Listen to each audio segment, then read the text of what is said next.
Oh, okay. Little Mom. Do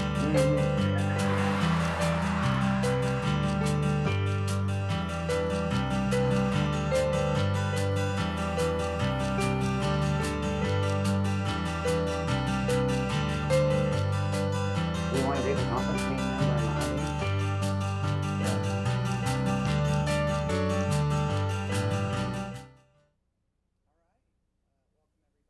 Thursday, August 27th, Capital Investment Committee meeting.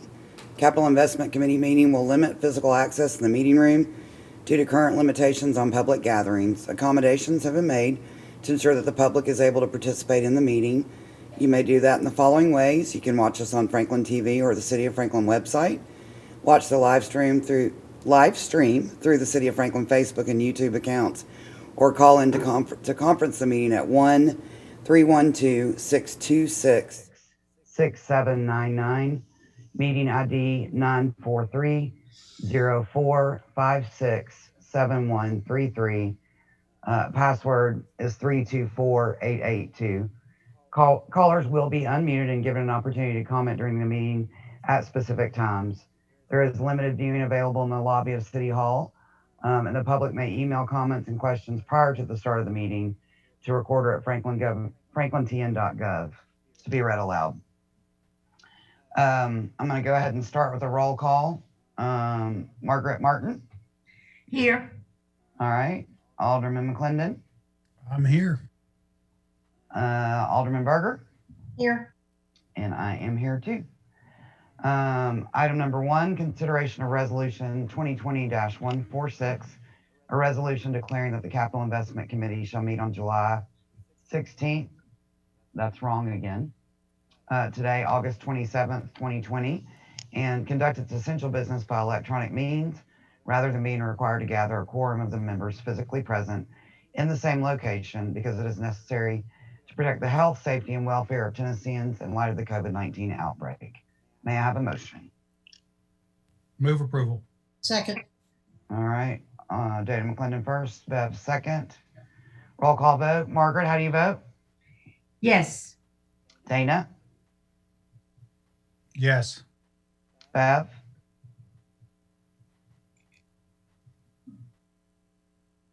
Yes, nod, thumbs up. Yes. Yes. I also vote yes. Passes unanimously.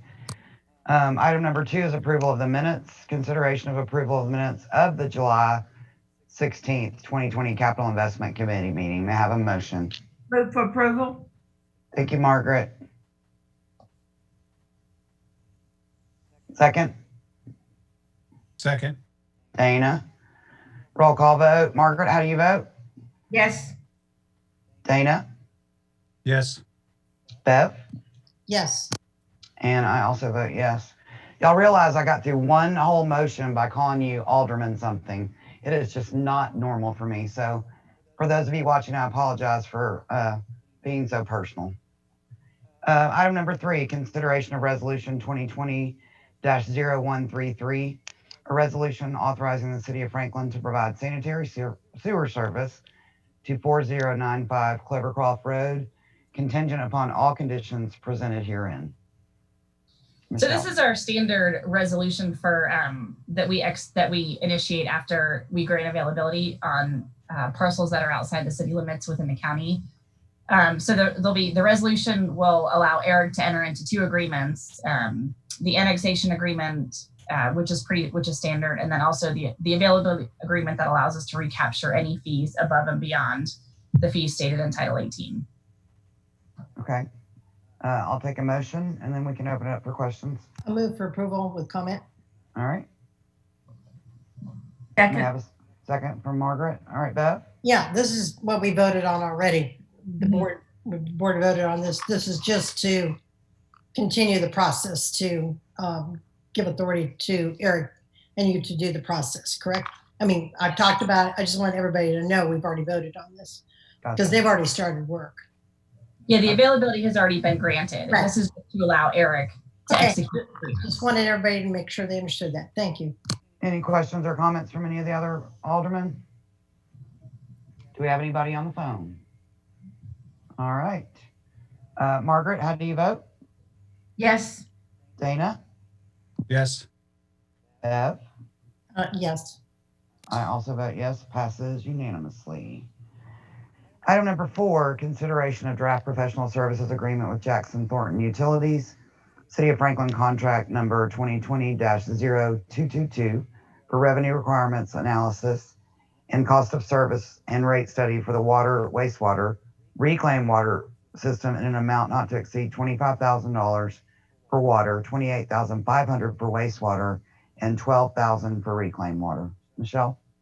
So this is just a pretty standard cost of service study that we go through every 2 years. The last one we did was in 2018 that provided the rate recommendations, the revenue requirements.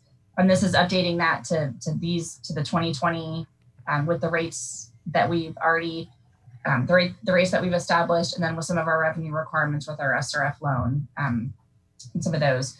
So we also have a small amount in here for the winter pricing analysis to look at how potentially winter pricing would affect the revenue required for water and wastewater. So that's also included in here to get kind of a third party analysis of that, in addition to the rate, the revenue analysis for those 3 funds. All right, motion from someone?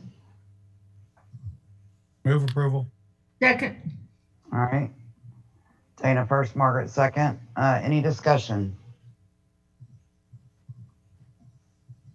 All right, I'm thinking that's a no. Roll call vote. Let me check the phone. Anybody on the phone? All right, no one there. Margaret Martin, how do you vote? Yes. Dana? Yes. Bev? Yes. I also vote yes, passes unanimously. Item number 5, consideration of draft resolution 2020-158, a resolution to award the construction contract, City of Franklin contract number 2018-0282 for the State Route 96 West multi-use trail, phases 1 and 2 project, City of Franklin project number 2017-002, TDOT PEN to Civil Constructors LLC in the amount of $4,551,584.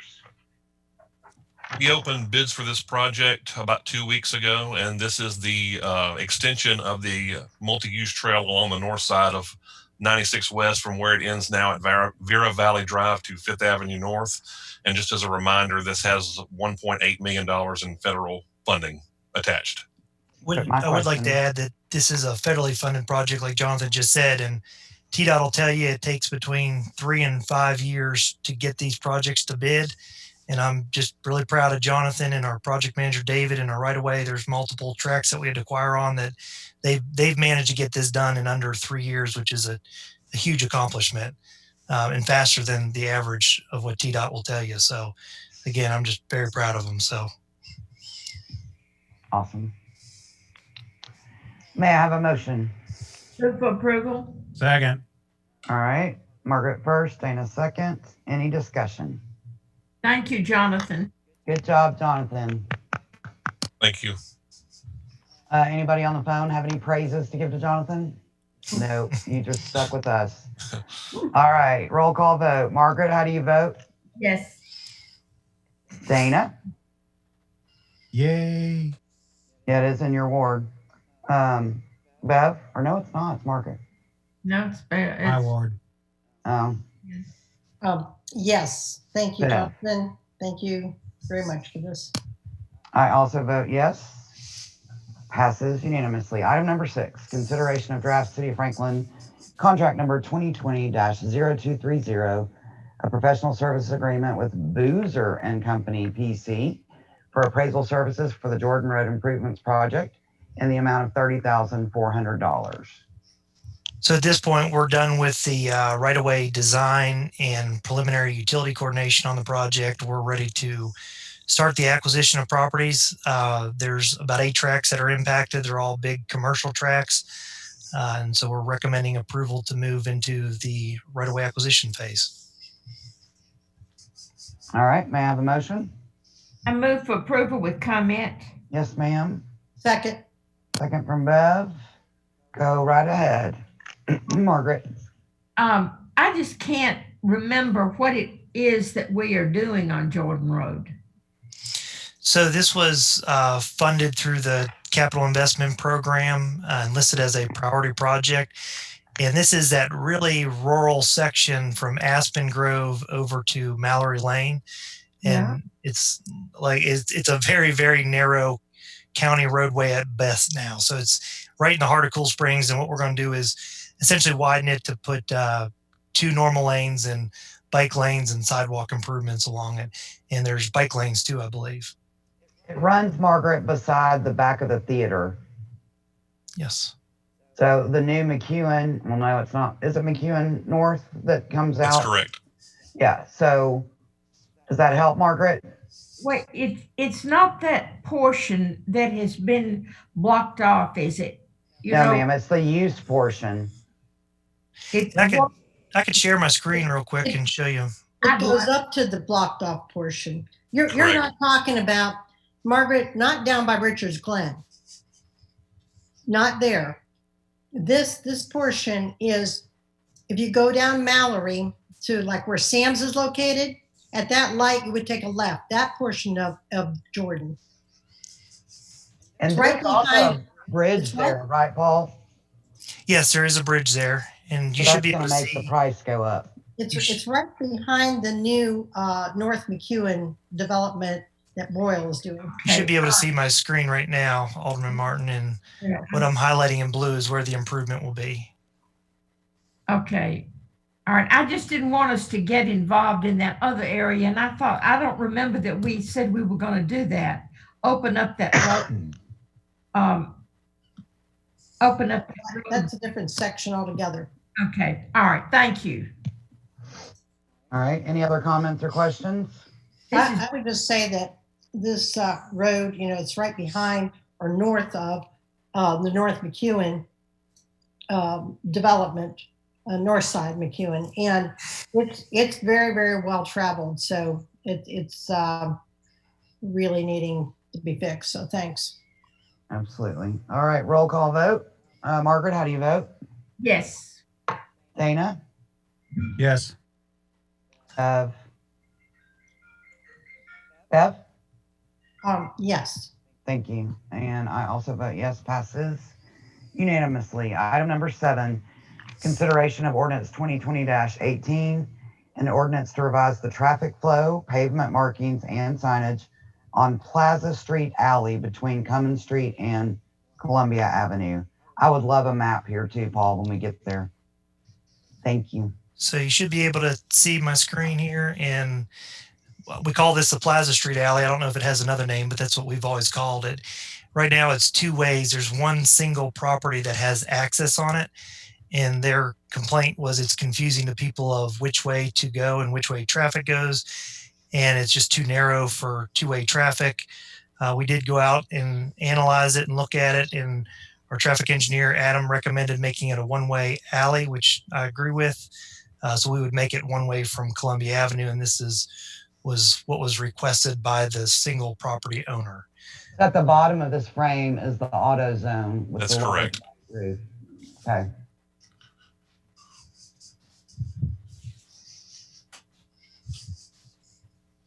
Happy to answer any questions that you have.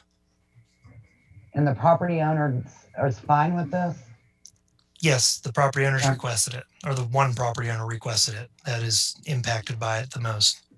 And looking at the street standards and the width of it, it really does not accommodate 2-way traffic. It doesn't. It's very, very narrow, so it's more appropriate as a 1-way road. Okay. May I have a motion, please?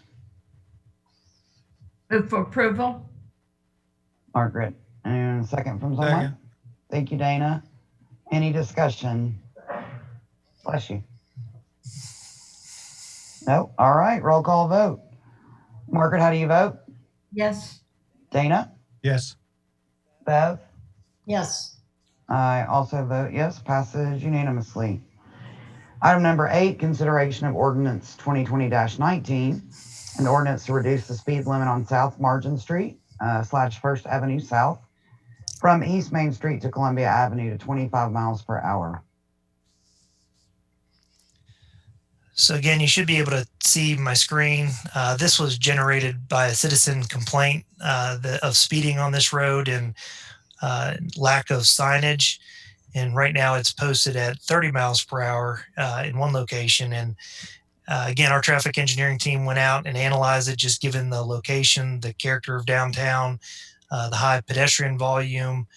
Our recommendation was to simply change it to 25 miles per hour and add some additional signage to communicate with the drivers on the roadway. So happy to answer any questions that you have. And there's also this big 90-degree bend in the road that With a you know about. crosswalk. With a crosswalk. Let's get a motion and then we will discuss. Please. Move for approval. Thank you. Second. All right, Dana, do you have anything to say? Because I have a question or two. I'm good. So, first of all, I know that in any other situation where we had to change the speed limit, all the neighbors have to be on board. Is that not the case here? Generally speaking, we look at our engineering standards of what we recommend and then proceed forward with it. We don't necessarily notify everybody. If we were increasing the speed in an area such as this, we would probably recommend doing a lot more public engagement with the downtown association and neighborhood. In this case, because we're decreasing the speed, we felt like it was relatively low risk and not controversial to decrease the roadway speed here. Plus, this is generally the speed everyone's driving on that section of roadway anyways, based on our study. And I don't have a problem with it. I just wanted that for clarification because I want us to be consistent. But I will tell you that even due to the stop. Randy, I can't hear you.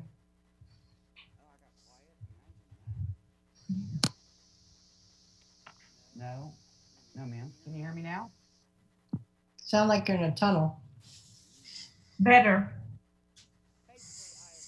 No.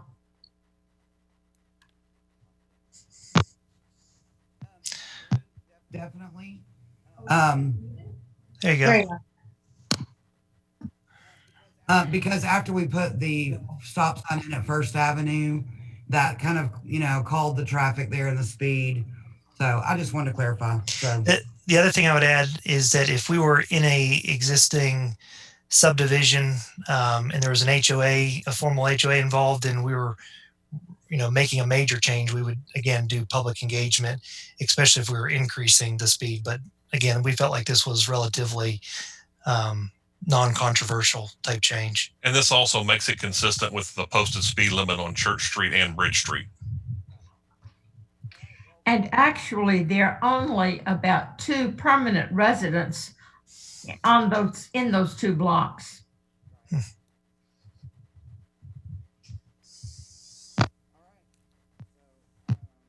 roll call vote. Margaret, how do you vote? What? You say, how do you vote, Margaret? Oh, I'm sorry. Yes. Okay. Dana? Yes. Bev? Yes. And I also vote yes, passes unanimously. Item number 9 is capital projects dashboard. And if we are keeping the way we have, if you have one that you want to spotlight, Paul. The one I would spotlight that people may not have noticed is down at Goose Creek interchange on I-65. People may have noticed some work going on down there, and that's actually the interchange lighting project. So when that's complete here towards the end of the year, you'll actually have lighting at that interchange, and that's the project that the city is participating with the state. It's a 50-50 split for that lighting. Right. And we also have the McEwen Drive interchange where we're adding the additional left turn lane at that interchange from McEwen Drive to southbound I-65. Paul has prepped the bid package for that, and we are advertising that next week. All right. Anybody have any questions on any specific projects? How many appraisals have we had accepted for McEwen 4, and how many are out? Bingo. There's in total, I believe there's 19 properties. We've received all of the single family owned properties, and the appraiser is now working on the HOA owned properties. We have made offers to all of the private property owners, single family homes, And we have verbal agreements with 2 or 3 of those, and we're scheduling closings now. And we're still working through the timeline for the other properties as negotiations continue. How many HOAs do you have? Just 2 or 3? Or 3? It's kind of complicated. It's 2 because you're really only dealing with McKay's Mill and Avalon, but each one of those has a master HOA, and you also have a section HOA, and it varies depending on where you're at on the project. So ultimately, there's about 10 pieces of property there, and we're also dealing with the 2 pieces of property that Joe Parks owns on the corners, Avalon Square. Oh yeah. So those are being appraised as commercial properties too. So that's a little different appraisal. Well, you probably have 3 because you have Avalon, Mead of Avalon, and McKay's Mill. That's correct. And then with every one of those, we deal with the subsection HOAs as Yeah. well. Okay. All right. Thanks. Dana, Margaret, any projects you want to ask about? What's the expected date of completion for Mac Hatcher? If I recall, I believe it is September of 2021. So about a little over a year from now. Yeah, I think the official is more like November, but we are hearing that it is ahead of schedule. So Yes, I've heard both. I've seen September and November. That's correct. a little around a year. So we're getting there. All right. Margaret, do you have any questions? Otherwise, I'll accept a motion to adjourn. Motion to adjourn. Second. All right. Roll call vote. Margaret, how do you vote? Yes. Dana? Yes. Bev? Yes. All right. I also vote yes. Catch y'all later. Thank you, everyone. Thank you. Thanks. Thank you.